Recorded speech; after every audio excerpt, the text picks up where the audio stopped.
여러분 안녕하십니까. 코로나19 통합 뉴스룸 시작합니다. 먼저 광주 상황 알아보겠습니다. 오피스텔과 교회를 중심으로 코로나19 소규모 집단 감염이 이어지고 있습니다. 주말 사이 광주와 전남에서 25명의 확진자가 나왔는데요. 이 가운데 미취학 아동 2명과 초등학생 1명도 포함되어 있습니다. 광주로 가겠습니다. 자, 김정대 기자, 광주에서 처음으로 미취학 아동이 확진 판정을 받았다고요? 네, 그렇습니다. 어제 오후 기준으로 주말 동안 광주에서만 20명의 확진자가 나왔는데요. 밤사이 광주의 동구 한 어린이집에 다니는 미취학 아동 2명 등 5명이 추가로 확진 판정을 받았습니다. 방역당국은 현재 해당 어린이집 교사와 원아의 가족 등에 대해 전수검사를 진행하고 있습니다. 미취학 아동 2명은 광주 지역 확진자가 다수 발생한 금양 오피스텔발 확진자의 손주들인데요. 어제는 광주 북구 일동초등학교에 다니는 3학년 남학생이 확진 판정을 받은 데 이어 미취학 아동까지 확진되면서 광주시와 방역당국이 잔뜩 긴장한 상태입니다. 광주시 교육청은 오는 12일까지 북구의 유치원과 모든 초중 고등학교에서 고등학교 3학년 학생들을 제외하고 학생들의 등교를 중지하기로 했습니다. 주말 상황을 보면 광주 신규 확진자 23명 가운데 14명이 일곡중앙교회 관련자로 가장 많았습니다. 나머지 6명은 금양 오피스텔 관련, 2명은 기존 확진자가 일하던 한울요양원 입소자, 1명은 해외 유입 사례입니다. 전라남도에서도 지난달 27일 이후 8일 만에 2명의 확진자가 나왔는데요. 영광에 사는 20대 남성과 한평에 직장을 둔 50대 여성입니다. 확진자가 발생하면서 전라남도도 오늘부터 사회적 거리두기 2단계로 격상한다고 밝혔는데요. 이로써 지난달 27일 이후 발생한 지역 감염 사례는 광주가 80명, 전남이 5명으로 늘었습니다. 지금까지 광주광역시 재난안전대책본부에서 KBS 뉴스 김정대입니다. 이번엔 대전 상황 알아보겠습니다. 대전에서는 개인 의원을 연결고리로 한 확진자가 계속 이어지고 있습니다. 밤새 확진자 2명이 발생했는데요. 지금까지 의원 직원과 직원의 가족, 환자까지 모두 10명이 확진 판정을 받았습니다. 취재기자 연결합니다. 정재훈 기자, 오늘도 해당 의원과 관련된 확진자가 또 나왔다고요? 네, 밤사이 대전에서 60대 여성과 50대 남성 2명의 추가 확진자가 발생했습니다. 이 중 60대 여성은 확진자가 잇따라 발생한 대전시 정림동의 한 개인 의원 입원 환자였던 것으로 확인됐습니다. 해당 여성은 앞서 확진된 정림동 의원 간호조무사와 접촉한 것으로 알려졌습니다. 또 다른 확진자인 50대 남성은 자가격리 중 확진 판정을 받았으며 지난달 27일 확진된 남성과 접촉한 것으로 알려졌습니다. 문제는 확진자가 이어지고 있는 개인 의원인데 지난 2일 40대 간호조무사가 확진 판정을 받은 이후 지금까지 직원과 가족, 환자 등 모두 10여 명이 잇따라 확진됐습니다. 이 확진자 중에는 그제 직원 자녀인 6살 유치원생도 포함됐는데 대전에서 유치원생이 확진된 건 이번이 처음입니다. 방역당국은 유치원 원생과 직원 등 53명에 대한 검사 결과 모두 음성이 나와 유치원 운영을 재개하기로 했습니다. 또 이 의원을 다녀간 환자가 470여 명에 달해 추가 확진자가 나올 가능성이 높은 상태입니다. 470여 명 가운데 현재까지 145명만 음성 판정이 나왔고 나머지 320여 명은 검체 분석이 진행 중입니다. 이런 가운데 어제 대전에서는 코로나19 확진 판정을 받고 병원에서 치료를 받던 70대 여성이 확진 3일 만에 숨졌습니다. 이 여성은 지난달 대전의 한 방문 판매업체 관련자와 접촉한 뒤 지난 2일 확진을 받고 충남대병원 음압병동에서 격리 치료를 받았습니다. 방역당국은 숨진 여성이 입원 당시 이미 폐렴 증세가 있었다며 코로나19와 연관성에 대해선 조사 중이라고 밝혔습니다. 지금까지 대전시청에서 KBS 뉴스 정재훈입니다. 수도권에서 코로나19의 산발적 감염이 계속되고 있는 가운데 초등학생 확진자가 잇따르고 있습니다. 서울 중랑구 묵현초등학교에 다니는 확진자가 3명으로 늘었고 성남 분당구의 탄천초등학교 학생 2명이 확진됐습니다. 탄천초등학교의 경우 1학년과 3학년에 다니는 형제 2명이 확진 판정을 받았습니다. 해당 학교들은 학생과 교직원 등을 상대로 전수검사를 실시했으며 등교를 중지하고 다음 주 후반까지 원격 수업에 들어갔습니다. 이처럼 산발적 감염이 이어지고 있고 신규 확진자가 사흘 연속 60명대를 기록하면서 사회적 거리두기 강화를 전국적으로 해야 되는 것 아니냐는 목소리가 나오고 있습니다. 하지만 정부는 상황이 엄중하긴 하지만 아직까지 그럴 필요는 없다고 선을 그었습니다. 그 이유를 김용준 기자가 보도합니다. 최근 2주간 일평균 신규 확진자 수는 47명에 달합니다. 신규 확진자 수가 사흘 연속 60명대를 기록하면서 이런 추세라면 일평균 환자가 50명을 넘을 거란 전망도 나옵니다. 게다가 감염 경로를 알 수 없는 비율도 10%대를 유지해 정부도 현재 상황이 엄중하다고 평가하고 있습니다. 전반적으로 평가할 때 코로나19의 대규모 확산은 저지하고 있으나 이른바 두더지 잡기식의 감염 차단 노력을 반복하고 있는 상황입니다. 하지만 사회적 거리두기 2단계 격상 필요성은 높지 않다는 게 정부의 입장입니다. 신규 확진자 수 전체 평균을 보면 50명에 임박했지만 최근 2주간 지역사회 감염은 그에 못 미치는 31.1명으로 이전보다 오히려 감소했다는 겁니다. 해외 유입 사례는 오히려 증가했는데 모두 공항 검역 과정에서 걸러져 지역사회로 확산하지 않아 관리가 가능하다는 입장입니다. 또 일부 지자체가 사회적 거리두기 단계를 격상했지만 전국적으로 확대할 필요는 없다고 선을 그었습니다. 하지만 일부 전문가들의 의견은 다릅니다. 우리나라가 아주 좁은 데다가 수도권 중심으로 해서 지역사회 네트워킹이 엄청 강화되어 있는 국가이기 때문에 이런 경우에는 전국적으로 같이 움직여 효과가 나타날 수 있습니다. 방역당국은 또 코로나19 확산 속도가 예전보다 빨라졌다는 지적에 대해 바이러스 변이가 원인이 아니라 빠른 역학조사로 확진자를 신속하게 찾아냈기 때문이라고 설명했습니다. KBS 뉴스 김용준입니다. 다음 소식입니다. 이른바 검언 유착 의혹 사건에 대해 추미애 법무부 장관이 수사 지휘권을 발동한 가운데 윤석열 검찰총장이 오늘 전국 검사장 회의 결과를 보고받을 예정입니다. 지휘 수용이냐 거부냐 회의 결과를 받아든 윤 총장이 어떤 선택을 할지 주목됩니다. 보도에 최유경 기자입니다. 이른바 검언 유착 의혹 사건을 두고 수사 지휘권을 발동한 추미애 법무부 장관. 전문수사자문단 소집 중단과 서울중앙지검 수사팀에 대한 독립성 보장을 지시했습니다. 선택의 갈림길에 선 윤석열 검찰총장은 지난 3일 전국 고검장과 지검장 회의를 열어 검사장들 수기를 모았습니다. 대검찰청은 주말 동안 정리한 검사장 회의 내용을 오늘 중에 윤석열 검찰총장에게 보고할 예정입니다. 주말 동안 다각도로 대응 방안을 고심한 윤 총장은 오늘 보고 내용을 검토한 뒤 입장을 밝힐 것으로 보입니다. 수사자문단 중단에는 검사장 회의에서 별다른 이견이 제시되지 않은 상황. 초점은 검언유착 수사팀이 독립적으로 수사하게 해야 한다는 추 장관의 두 번째 지휘에 모이고 있습니다. 검사장 상당수는 추 장관의 지휘가 검찰청법 12조에 명시된 총장의 지휘 감독 권한을 제한한 것으로 문제가 있다는 의견을 제시한 것으로 파악됐습니다. 다만 현재로선 수사 지휘를 전면 거부하기보다는 재지휘를 건의하는 방식의 무게가 쏠린 것으로 보입니다. 자칫 윤 총장에 대한 직접 감찰이나 사퇴 압박 등 역풍이 불 수 있기 때문입니다. 절충안 쪽에 무게가 실리는 이유입니다. 이 때문에 검찰이 헌법재판소에 권한쟁의 심판을 청구하는 우회로를 택할 수 있다는 관측도 나왔습니다. 추 장관의 지휘가 적절한지 제3의 기관의 판단을 맡겨 시간을 벌자는 것으로 풀이됩니다. 법무부는 대검 입장을 먼저 지켜본 뒤 대책을 논의하겠다는 입장입니다. KBS 뉴스 최유경입니다. 정치권 소식입니다. 미래통합당이 국회 복귀를 선언함에 따라 오늘부터 21대 국회가 정상화될 것으로 보입니다. 통합당이 재협상 요구를 시사하면서 상임위원장 배분이 다시 이루어질지 주목됩니다. 김수현 기자입니다.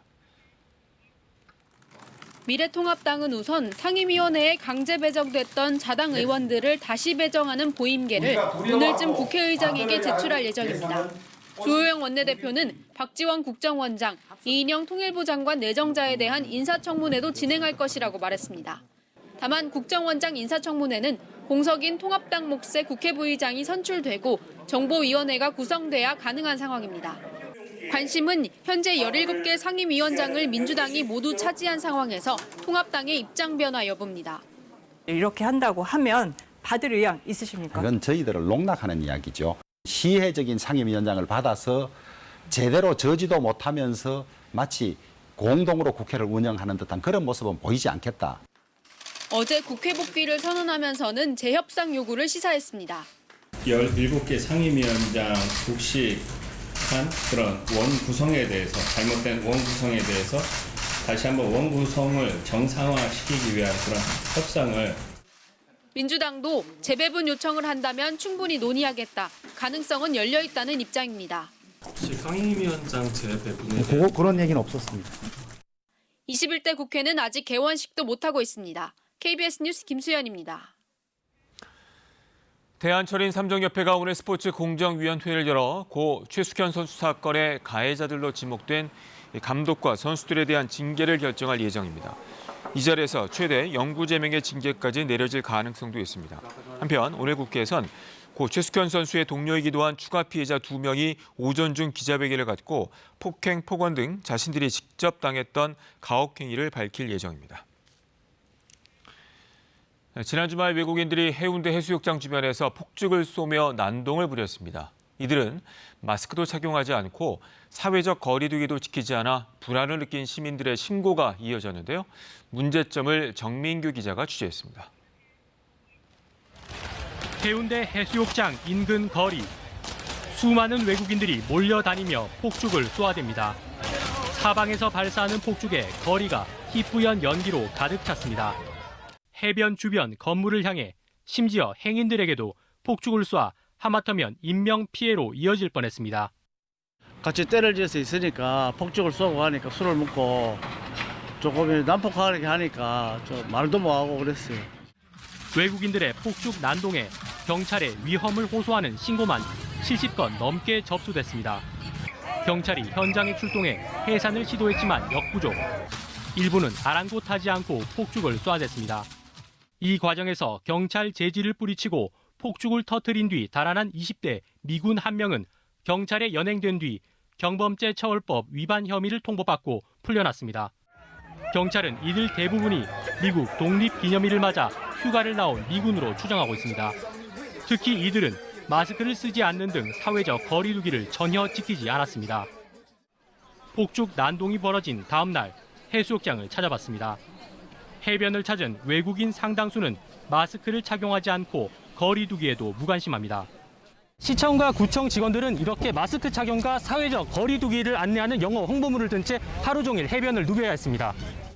Excuse me, please wearing a mask, please. 경찰과 해운대군은 150명으로 구성된 합동 단속반을 꾸려 불꽃놀이를 집중적으로 단속하는 한편 외국인을 대상으로 한 생활 속 거리두기 캠페인도 지속해서 펼치기로 했습니다. KBS 뉴스 정민규입니다. 올 11월로 예정된 미 대선을 4개월 앞두고 민주당 부통령 후보도 조만간 확정될 것으로 보입니다. 여성 후보가 유력할 것이란 관측 속에 수전 라이스 전 유엔 대사가 부상하고 있다고 정치 전문 매체들이 보도했습니다. 워싱턴 금채령 특파원이 전해왔습니다. 한 차례 연기된 뒤 다음 달로 예고된 민주당 전당대회. 코로나19의 확산으로 전당대회가 어떻게 치러질지 여전히 불확실한 상황입니다.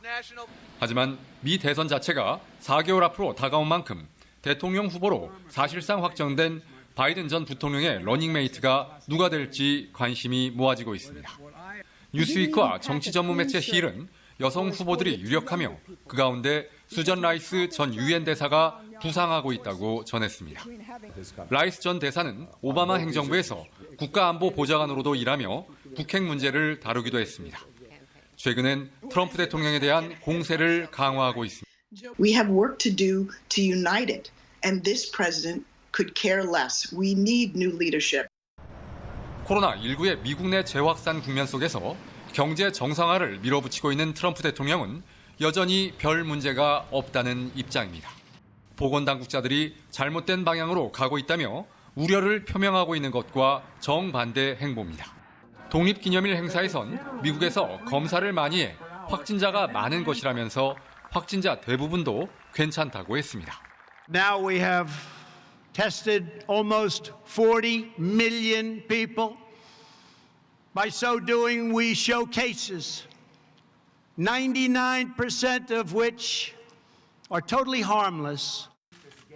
이런 가운데 친트럼프 성향인 미국 내 유명 래퍼이자 프로듀서인 카니에 웨스트가 대통령 선거에 출마하겠다고 밝혔습니다. 웨스트가 실제로 출마한다면 바이든 지지 흑인표를 분산시킬 수도 있다는 분석이 나오고 있습니다. 워싱턴에서 KBS 뉴스 금철영입니다. 이번엔 KB증권 연결해서 오늘의 주식시장 알아보겠습니다. KB증권입니다. 2160선을 회복하며 출발했던 코스피가 강보합권에서 등락을 거듭하고 있습니다. 코스닥은 방향을 잡지 못한 채 보합권에서 움직이고 있습니다.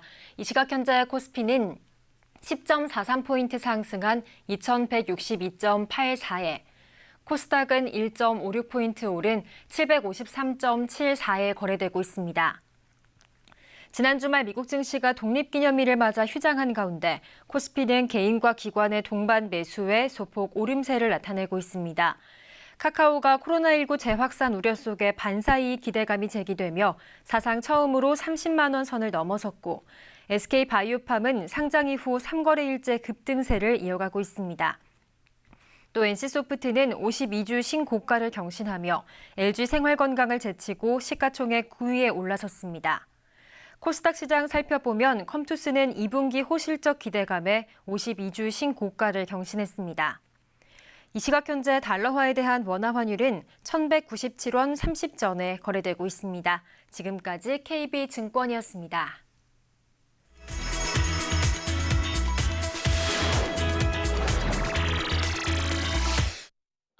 미국의 프린스턴 대학이 대학에서 우드로 윌슨이라는 이름을 지우기로 했습니다. 우드로 윌슨은 제28대 미국 대통령인데요. 프린스턴 대학 총장도 지낸 바 있어 프린스턴 대학의 자랑이었지만 시대의 변화를 이기지 못했습니다. 생전에 보여준 인종차별적 견해와 행동 때문입니다. You could see that he definitely supported blacks being apart from whites, and that segregation belittled others. 대학 총장은 학생들에게 보낸 편지에서 최근 흑인의 사망으로 촉발된 전국적인 인종차별 시위 사태가 개명 결정에 영향을 미쳤다고 밝혔습니다. The Woodrow Wilson School of International and Public Policy that's housed behind me and Wilson College will undergo a name change. 프린스턴 대학은 이번 결정이 논란을 일으킬 수 있다는 점을 인정했습니다. 우드로 윌슨은 노벨 평화상을 수상한 데다가 프린스턴 대학을 미국에서 4개 명문으로 키운 공로가 있기 때문입니다. 코로나19 때문에 문을 닫았던 관광지들이 다시 문을 열고 있습니다. 도쿄 디즈니랜드와 도쿄 디즈니시가 다시 문을 열었습니다. 코로나19 때문에 문을 닫은 지 넉 달 만입니다. 이번에 다시 문을 열면서 코로나19 대책으로 입장객은 절반 이하로 줄였고 온라인으로 사전 예약한 사람들만 체온을 측정한 뒤 입장시켰습니다. ずっと待ってましたね。ルール守りながらダメってことはやらないようにしながら。 후쿠시마현 유명 온천 레저 시설인 스파 리조트 하와이언즈도 영업을 재개했습니다.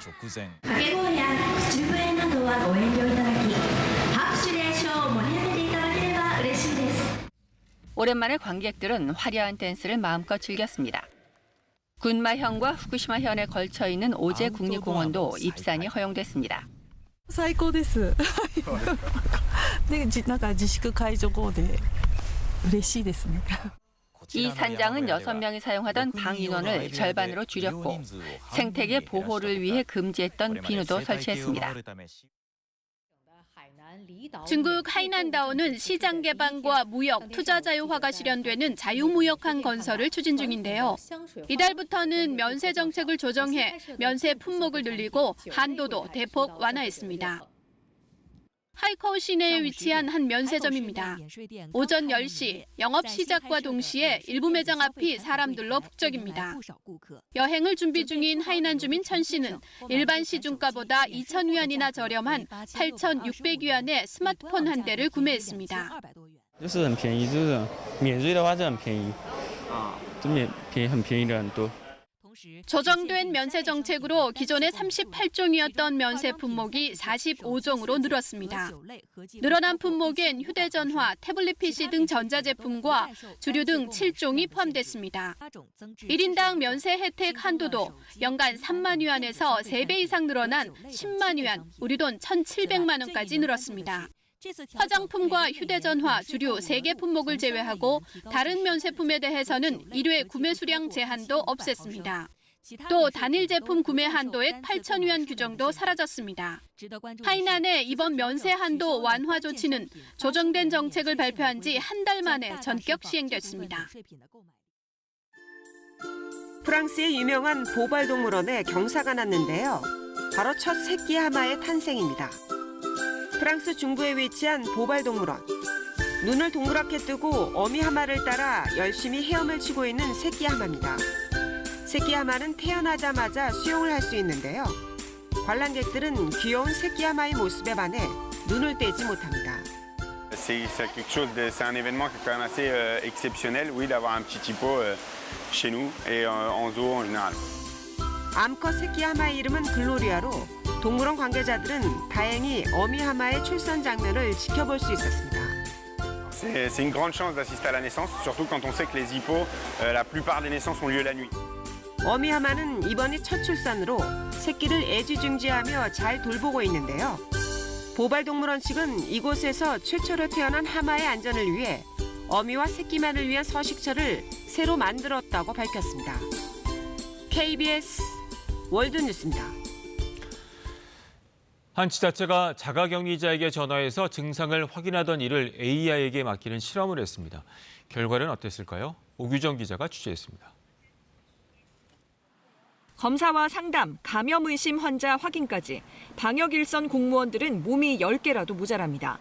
해외 입국자라든지 일반 접촉자가 계속 이제 증가하고 있는 추세다 보니까 이제 하루에 전화를 2번씩 오전에 하고 뭐 오후에 저녁에 이렇게 하다 보면은 사실은 바쁘다 보면은 그 시간대에 놓칠 때도 있고. 경남도는 코로나19 방역 최전선에 AI를 투입했습니다. 경남도 보건소입니다. 코로나19 증상 확인차 전화드렸어요. AI는 스스로 알아서 감염 의심자 휴대전화로 하루 2번 전화를 걸고 의심 증상을 확인합니다. 네, 아니오식의 대답이 아니라 구체적인 증상까지 알아들을 수 있다고 하는데요. 어디까지 가능한지 제가 직접 통화해 보도록 하겠습니다. 지금 발열 증상 있으세요? 조금 있는 것 같아요. 네, 혹시 지금 체온 체크 가능하세요? 체온 측정까지 기다려주는 배려는 기본. 37.5도 정도 나와요. 네, 목 아픈 증상은 있나요? 조금 따끔거려요. 아, 목 아픔 있으시고. 자연스럽게 대화를 이끌며 어떤 증상을 호소하는지 스스로 파악해 나갑니다. AI가 수집한 문진 내용은 보건당국에 즉시 보고됩니다. AI는 한 달간 경남도 내 감염 의심자들에게 2만 4천 통의 전화를 돌려 확진자 4명을 찾아냈습니다. 전체 확진자 10명 중 해외 유입 6명을 제외한 국내 감염 4명 모두를 AI가 확인한 겁니다. 단순 반복적인 업무와 그다음 감정 노동이 심한 경우의 업무를 경감시키고 인간은 좀 더 효율적이고 창의적인 일에 몰입할 수 있도록 AI를 직접 통신망에 활용한 건 세계 첫 사례로 알려졌습니다. 치료제 개발에서 방역까지 코로나 극복에 AI가 맹활약하면서 진화 속도도 빨라지고 있습니다. KBS 뉴스 오규정입니다. 9년 동안 함께한 반려견을 잃어버렸는데 몇 시간 만에 쓰레기로 소각된 일이 있었습니다. 로드킬 당한 개의 사체를 지자체가 소각한 건데요. 이 반려동물 등록제가 실시되고는 있지만 유명무실한 것으로 나타났습니다. 이유민 기자입니다. 지윤혜 씨는 지난달 9년간 키우던 반려견을 잃었습니다. 청소를 하기 위해 잠시 문을 열어둔 사이 밖으로 나간 개가 돌아오지 않은 겁니다. 항상 제 모든 별명이나 닉네임이나 이런 것도 저희 강아지 이름으로 지을 정도로. 수소문하다 5시간 만에 반려견이 집 근처에서 죽은 걸 봤다는 지인의 연락을 받았습니다. 개가 발견된 곳입니다. 주인이 이곳에 도착했을 때 개의 사체는 이미 청소업체가 수거해간 뒤였습니다. 사체라도 찾을 수 있을까 시청에 문의했더니 반려견을 이미 소각했다는 답을 들었습니다. 로드킬 나오면 빨리 좀 처리를 해야 된다는 그런 게 있어가지고 빨리 치우는 것이 이제 목적인데 저희들은. 실제로 길에서 죽은 동물 사체는 생활 폐기물로 분류돼 지방자치단체가 처리합니다. 하지만 등록이 돼 있는 동물의 경우는 10일이 지날 때까지 주인을 알 수 없을 경우에만 지자체가 소각 처리할 수 있습니다. 지씨 반려견도 등록을 해놓았기 때문에 몸 안에 들어있는 침만 확인했어도 주인이 누군지 알 수 있었습니다. 가족과 같은 정말 중요한 생명인데 그거를 그냥 그렇게 폐기물 처리해서 소각해버린다는 거는 동물을 그냥 물건 취급한다는 거고. 규정은 만들어놨지만 지자체가 주인을 확인해야 할 의무는 명시하지 않다 보니 주인 동의 없이 처리되는 경우가 생기는 겁니다. 마이크로칩 스캔 등으로 소유자를 쉽게 확인할 수 있는 경우 그런 소유자 확인 절차 없이 동물의 사체를 처리했다면 민법상 위자료 청구는 가능할 것으로. 200만 마리가 넘는 개가 현재 등록된 상태지만 잃거나 버려지는 동물은 해마다 10%씩 늘고 있습니다. KBS 뉴스 이유민입니다. 나무를 고사시키는 유해곤충인 매미나방 유충 때문에 도심 곳곳이 몸살을 앓고 있습니다. 약도 잘 듣지 않고 천적도 없어 번식 속도를 따라가지 못하고 있습니다. 조진영 기자입니다. 산책로 철제 기둥에 하얀 나방이 빽빽이 달라붙어 있습니다. 지난밤 불빛을 찾아 도심 공원으로 들어온 매미나방입니다. 나방 가루가 몸에 닿으면 피부 질환을 일으킬 수 있어 우려는 더 커지고 있습니다. 볼 때마다 아주 징그럽고 혐오스럽고 여기저기 날아다니고 막 떨어지는데 옷에 묻을까 봐 걱정이에요. 살충제를 뿌리고 나방과 알집을 일일이 떼어내 불에 태워 개체수를 줄여보지만 그때뿐입니다. 하루 자꾸 방제를 하고 그 이튿날 가면 또 이렇게 또 많이 나타나고 그래가지고 민원도 계속 들어오고. 매미나방의 습격은 근처 숲에서 시작됐습니다. 지난 겨울 평년보다 포근했던 날씨로 부화율이 높아져 개체수가 급증한 겁니다. 충북의 산림 피해 면적은 올해만 726헥타르에 이릅니다. 겨울에 날씨가 너무 따뜻해서 매미나방 유충들이 죽지 않아서 자연의 잎을 많이 훼손을 하고 있는 상황입니다. 피해가 커지자 산불 진화대야 산사태 예방단까지 방제에 총동원된 상황. 국립산림과학원은 매미나방 발생 예보 수위를 주의에서 경계 단계로 높였습니다. KBS 뉴스 조진영입니다. 오늘은 장마전선이 제주 부근까지 북상하면서 제주도에 이어 밤에는 전남과 경남 지방에 비가 내리겠습니다.